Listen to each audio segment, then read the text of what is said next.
Wani ki jin gaya miki. Mahauni yake ta kiyaye ma mata. Ki zo har gida na ki ce za ki raina mu ki cin da yaki ba ci isa ba. Ai na ga. Ko ana aure dole ne.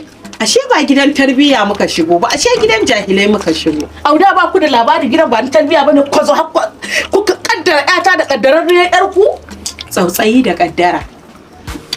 Amma in ba dan haka ba abin da zai kawo mu gidan nan, kuma kar ki manta shinkafa da galan-galan din mai da ake kawowa har kika ci kika kumari kika samu damar taba irin sutura da take cikina shine ya kawo wannan.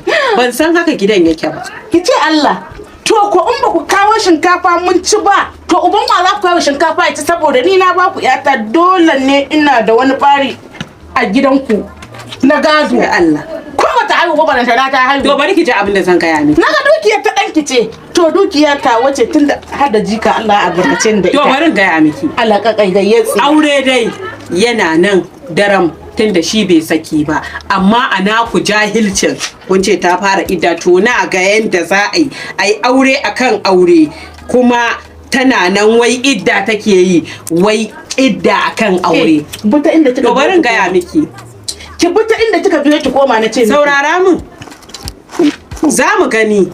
Allah ya bada sa'a. Amin. A yi idda a yi aure. Mu ce mu tafi. Ai ban san gidan jahilai muka shigo ba. Dukiyar ta kuma ba mu ne